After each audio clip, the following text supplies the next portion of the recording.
నమస్తే, welcome to great Andhra. ఇప్పటి వరకు ఉన్న టాప్ స్టోరీస్ చూద్దాం. కూటమి ఫ్లాప్ షో, వైసీపీలో రెట్టించిన జోష్, మోదీపై పొగడ్తలు, బాబుకు భారీ నష్టం. విజయనగరంలో టీడీపీ వీక్, శ్రీకాకుళం జిల్లాలో నువ్వా నేనా, జనంలోకి జగన్ ఎప్పుడంటే ఉమ్మడి గుంటూరు జిల్లా చిలకలూరిపేటలో ప్రజాగళం పేరుతో నిర్వహించిన సభ కూటమిలో నిరాశ నిస్పృహలను నింపింది. ఇదే సందర్భంలో వైసీపీలో జోష్ను రెట్టింపు చేయడం చర్చనీయాంశమైంది. సభ నిర్వహణలో లోపాలు స్పష్టంగా కనిపించాయి. అలాగే వైసీపీ సభలతో పోల్చితే ప్రజాగళం సభకు చెప్పుకోదగిన స్థాయిలో జనం రాలేదు. మరి ముఖ్యంగా కూటమి శ్రేణుల్లో సమరోత్సాహాన్ని నింపడంలో ప్రధాని మోదీ, చంద్రబాబు నాయుడు, పవన్ కళ్యాణ్ పూర్తిగా విఫలమయ్యారు. కూటమి సభలు ఫెయిల్ కావడంతో వైసీపీలో మరింత జోష్ పెరుగుతోంది.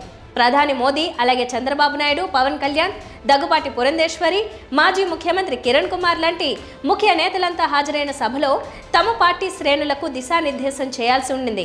కానీ ఈ సభలో అలాంటి వాతావరణం కొరవడింది. పవన్, చంద్రబాబు నాయుడు మొక్కుబడి ప్రసంగాలతో సరిపెట్టారు. ఇక మోదీ ప్రసంగం సరే కూటమి అధికారంలోకి రావాలంటే సభ నిర్వహించాల్సిన తీరు మాత్రం ఇది కాదు. కనీసం తమకు అధికారం ఎందుకు ఇవ్వాలో ముగ్గురు అగ్రనేతలు చెప్పుకోలేకపోయారు. 2024లో దుర్గమ్మ తల్లి ఆశీస్సులతో మొదలు పెడుతున్నాం. ఎన్డీఏ ప్రభుత్వాన్ని స్థాపిస్తున్నాం. चंद्रबाबू नायडू और पवन कल्याण दोनों लंबे समय से आंध्र के विकास के लिए दिन रात आपके लिए काम करते रहे हैं. एनडीए का लक्ष्य है विकसित भारत के लिए వికసిత్ ఆంధ్రప్రదేశ్ కా నిర్మాణ్. మరోవైపు జగన్ మాత్రం సిద్ధం సభలో తమ పార్టీ శ్రేణులకి చక్కటి దిశానిర్దేశం చేశారు. తన పాలనలో మంచి జరిగిందని భావిస్తేనే ఓటు వేయాలని, ఇంటింటికి వెళ్లి చెప్పాలని శ్రేణులకి దిశానిర్దేశం చేశారు. ఇంతకంటే ఏ పార్టీకైనా ఏం కావాలి? మీ ఇంట్లో మంచి జరిగితేనే జగనన్నకు తోడుగా ఉండండి, మంచి జరగకపోతే వద్దమ్మా, జగనన్నే చెప్పాడు అని కూడా చెప్పండి. ఎందుకంటే జగనన్న ఏదైతే చెబుతాడో అది చేస్తాడు. చంద్రబాబును మాత్రం నమ్మద్దమ్మా. ఎన్నికలప్పుడు మాత్రం రంగురంగుల కలలుగా ఉండే స్వప్నాలు చూపిస్తాడు. తాను ముఖ్యమంత్రి అయితే రాష్ట్రాన్ని అమెరికా చేస్తానని కూడా అంటాడు. కానీ ఒక్కసారి నమ్మాం, వెనక్కు అడుగులు పడ్డాయి. జగన్ను నమ్మాం, మన ప్రభుత్వాన్ని తెచ్చుకున్నాం, మన బిడ్డను ముఖ్యమంత్రి స్థానంలో కూర్చోబెట్టుకున్నాం. మన బ్రతుకులు మారాయా లేదా అన్నది ఒక్కసారి ఆలోచన చేయండి అమ్మా, గుండెల మీద చేతులు వేసుకొని అని ప్రతి ఇంటికి వెళ్ళి చెప్పండి. ఇదే పని కూటమి ఎందుకు చేయలేకపోతుందనేదే ప్రశ్న. అసలే కేంద్ర ప్రభుత్వంపై ఏపీ ప్రజానీకం ఆగ్రహంతో ఉంది. ప్రధాని మోదీ అంటే ఏపీ పాలిట విలన్. ఏపీ విభజన హామీలేవి నెరవేర్చలేదనే ఆగ్రహం మన రాష్ట్ర ప్రజానీకంలో బలంగా ఉంది. మరీ ముఖ్యంగా టీడీపీ శ్రేణుల్లో మోదీపై 1% కూడా అభిమానం లేదు. ప్రధాని మోదీ అండతోనే తమ నాయకుడు చంద్రబాబు నాయుడిని ముఖ్యమంత్రి వైఎస్ జగన్ అరెస్ట్ చేశారని టీడీపీ శ్రేణులు అనుమానించడంతో పాటు నమ్ముతున్నాయి. అందుకే తెలంగాణలో కాంగ్రెస్ గెలుపు కోసం టీడీపీ శ్రేణులు పనిచేశాయి. ఎన్నికలు సమీపిస్తున్న వేళ చంద్రబాబు నాయుడు తప్పు మీద తప్పు చేస్తున్నారు. జనసేనతో పొత్తు పెట్టుకుని మొదటి తప్పు చేశారు. ఆ తర్వాత బీజేపీతో పొత్తు పెట్టుకుని దిద్దుకోలేని దారుణ తప్పిదానికి పాల్పడ్డారనే అభిప్రాయం ఉంది. చిలకలూరిపేట ప్రజాగళం సభలో ప్రధాని మోదీపై చంద్రబాబు ఆకాశమే హద్దుగా పొగడ్తల వర్షం కురిపించారు. మోదీపై ప్రశంసలు కురిపిస్తూ అవును అయితే చప్పట్లు కొట్టాలని చంద్రబాబు పిలుపునకు జనం నుంచి కనీస స్పందన కూడా కరువైంది. మోదీపై బాబు పొగడ్తలు శృతిమించడంతో మోదీ గారి నాయకత్వంలో అండగా ఉంటామని చెప్పడానికి వచ్చారు. అవును అంటే గట్టిగా చప్పట్లు కొట్టి చెప్పండి అవునని. సంక్షేమ పథకాలు అందిస్తున్నాయి.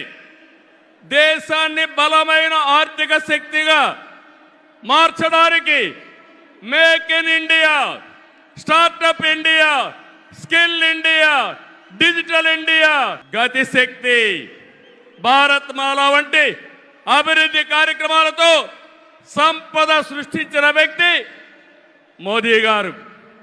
డిమానిటైజేషన్, జీఎస్టీ వంటి సంస్కరణలతో దేశ ఆర్థిక ముఖ చిత్రాన్ని మార్చిన వ్యక్తి మోదీ గారు. ఆయన నినాదం సబ్కా సాత్, సబ్కా వికాస్, సబ్కా విశ్వాస్ అనే నినాదంతో దేశానికి ఒక నమ్మకాన్ని కల్పించిన శక్తివంతమైన నాయకుడు నరేంద్ర మోదీ గారు. కోవిడ్ సంక్షేమం జ్ఞాపకం ఉందా తమ్ముళ్ళు? ప్రపంచంలో ఎవ్వరూ చేయలేని విధంగా ఆ సమయంలో సమయస్ఫూర్తిగా చేసి మన ప్రాణాలు రక్షించిన వ్యక్తి నరేంద్ర మోదీ గారు. అవునంటే గట్టిగా చప్పట్లు కొట్టి అభినందించమని మిమ్మల్ని అందరినీ కోరుతున్నా. కొద్ది గొప్ప మద్దతు ఇస్తున్న ముస్లిం, క్రిస్టియన్ మైనార్టీలతో పాటు తటస్థ ఓటర్లు కూడా టీడీపీకి దూరమయ్యే ప్రమాదం ఉంది.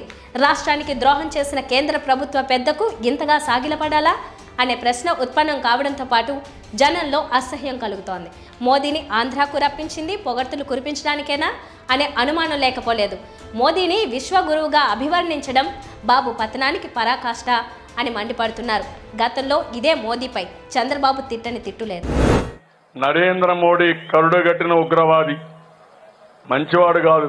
అదే మరి ఇక్కడ మైనారిటీ సోదరులు ఉన్నారు, వాళ్ళందరినీ ఒకటే కోరుతున్నా, తమ్ముళ్ళు మళ్ళీ కానీ మీరు కానీ నరేంద్ర మోడీకి ఓటేస్తే చాలా సమస్యలు వస్తాయి.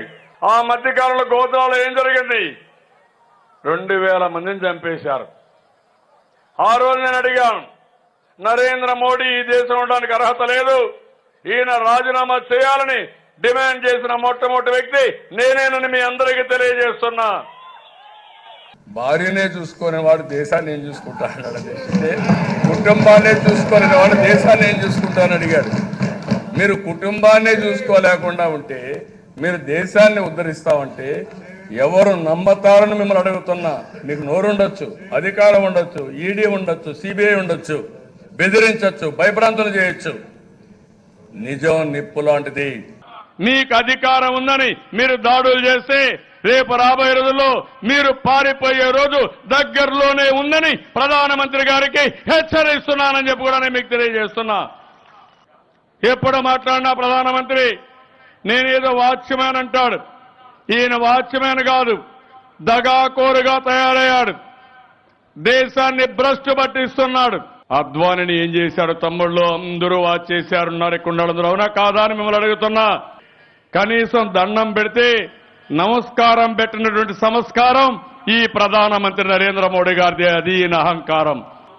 ఏమనుకుంటున్నారు? రక్తం పొంగిపోతా ఉంది. ఊడిగం చేస్తారా మీరు రాష్ట్రంలో? ఎవరు కొడుకుని చేస్తారు? అడిగేవాళ్ళు లేరని మీ ఇష్ట ప్రకారం ఏం చేస్తారే? మమ్మల్ని జైల్లో పెడతారా? మీరు తమాషాడుతున్నారు మీ ఇష్ట ప్రకారం.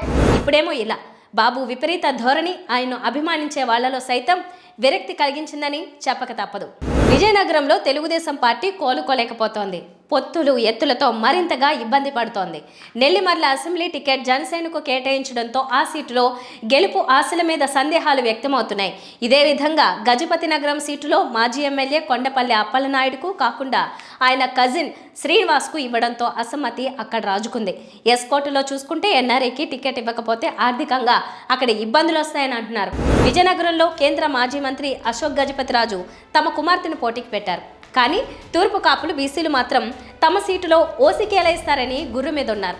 బొబ్బిలిలో తీసుకుంటే బొబ్బిలి రాజులు గెలుపు తమదేనని చెబుతున్నా అక్కడ మొదటి నుంచి కాంగ్రెస్ గత 2 ఎన్నికల నుంచి వైఎస్ఆర్ కాంగ్రెస్ నుంచి అభ్యర్థులు గెలుస్తున్నారు. టీడీపీ బోనీ కొట్టి 3 దశాబ్దాలు గడిచింది. దాంతో ఈసారి గెలుపు సాధ్యమేనా అన్న చర్చ ఉంది. సాలూరు, కురుపాం, పార్వతీపురం 3 కూడా వైసీపీ ఖాతాలో పడతాయని, చీపురుపల్లిలో మంత్రి బొత్స సత్యనారాయణ విజయం మరోసారి ఖాయమని అంటున్నారు. ఉమ్మడి శ్రీకాకుళం జిల్లాలో 10 ఎమ్మెల్యే సీట్లు ఉంటే వైసీపీకి, టీడీపీకి సమాన అవకాశాలు కనిపిస్తున్నాయి. ఇక్కడ నర్సన్నపేటలో ధర్మాన కృష్ణదాస్ మరోసారి విజయం సాధించడం ఖాయంగా కనిపిస్తోంది. ఆయనకు సరైన ప్రత్యర్థిని టీడీపీ చూపించలేకపోతోంది. శ్రీకాకుళంలో మంత్రి ధర్మాన ప్రసాదరావుకు గెలుపుదారని టీడీపీలో అసమ్మతి నేతలు చూపిస్తున్నారు. అక్కడ 2 వర్గాలుగా టీడీపీ విడిపోవడమే ఇబ్బందిగా మారింది. పలాసలో మంత్రి సీదరి అప్పలరాజుకు రెండోసారి గెలుపు తప్పదని అంటున్నారు. టీడీపీ నుంచి గౌతు శిరీష గట్టి పోటీ ఇచ్చినా మొగ్గు మాత్రం వైసీపీకే ఉంది. ఇచ్చాపురంలో ఈసారి వైసీపీ జెండా ఎగరేయాలని కసితో కార్యకర్తలు పనిచేస్తున్నారు. బెందాలం అశోక్ 2 సార్లు గెలిచినా ఏమీ చేయలేదన్న అసంతృప్తి ఉంది. పాతపట్నంలో వైసీపీ బలంగా ఉంది. అభ్యర్థిని సరైన వారిని పెట్టాల్సి ఉంది అని అంటున్నారు. అదే సమయంలో టెక్కలి, ఆముదాల వలస, రాజాంలలో టీడీపీ బలంగా కనిపిస్తోంది. పాలకొండ, ఎచ్చర్లలో గట్టి పోటీ ఉంది. ఈ రాజకీయ పరిణామాలు చూస్తే కనుక వైసీపీ, టీడీపీల మధ్య భీకర పోరు జిల్లాలో సాగే సూచనలు కనిపిస్తున్నాయి. వైసీపీ అధినేత ముఖ్యమంత్రి వైఎస్ జగన్మోహన్ రెడ్డి ఎన్నికల ప్రచారానికి సిద్ధమయ్యారు. ఈ నెల 27వ తేదీ నుంచి ఆయన బస్సులో ప్రచార యాత్రను ప్రారంభించనున్నారు. ఈ ప్రచారానికి మేమంతా సిద్ధం అనే పేరు పెట్టారు. ఈ మేరకు వైసీపీ నాయకులు తెలిపారు. ఉత్తరాంధ్ర నుంచి వైఎస్ జగన్ ప్రచారానికి శ్రీకారం చుట్టనున్నారు. ఇప్పటికే ఎన్నికల షెడ్యూల్ వెలువడిన సంగతి తెలిసిందే. ఏపీలో మే 13న అసెంబ్లీ, లోక్సభ స్థానాలకు ఎన్నికలు జరగనున్నాయి. వచ్చే నెల 19 నుంచి నామినేషన్లు స్వీకరించనున్నారు. ఎన్నికలకు ఇంకా 50 రోజులకి పైగా సమయం ఉన్నప్పటికీ రోజులు శరవేగంగా వస్తున్నాయి. దీంతో రాజకీయ నాయకులకు ప్రతి నిమిషం విలువైందే. ఎన్నికల సమరానికి ఎలా సిద్ధం కావాలో జగన్కు బాగా తెలుసు. ఈ క్రమంలో ఆయన ఎన్నికల ప్రచారంపై సర్వత్రా ఆసక్తి నెలకొంది. ప్రచారంలో ఏం చెబుతారో అన్న ఉత్కంఠ నెలకొంది. ఇచ్చాపురం నుంచి బస్సు యాత్ర ప్రారంభించి ఇడుపులపాయలో ముగించనున్నారు. మొత్తం 21 రోజుల పాటు బస్సు యాత్ర నిర్వహించనున్నారు. సిద్ధం సభలు జరిగిన ప్రాంతాలను మినహాయించి ప్రతి పార్లమెంట్ నియోజకవర్గంలో ప్రతిరోజు సాయంత్రం బహిరంగ సభ నిర్వహించనున్నారు. ప్రచారంలో భాగంగా జగన్ ప్రజల మధ్య గడపనున్నారు. ప్రచార యాత్రలో భాగంగా స్థానికంగా మేధావులు, ప్రజా సంఘాలు, కళాకారులు తదితరులతో జగన్ మాట్లాడనున్నారు. వారి నుంచి సలహాలు, సూచనలు స్వీకరించనున్నారు. రానున్న రోజుల్లో మెరుగైన పాలన అందించేందుకు ఏం చేస్తే బాగుంటుందో ప్రజాభిప్రాయం తెలుసుకోనున్నారు. జగన్ ప్రచారానికి సంబంధించి షెడ్యూల్ మంగళవారం వెలువడనుంది. ఇవి ఇప్పటివరకు ఉన్న టాప్ న్యూస్ అప్డేట్స్. నెక్స్ట్ అప్డేట్స్తో మళ్ళీ కలుద్దాం. నమస్తే.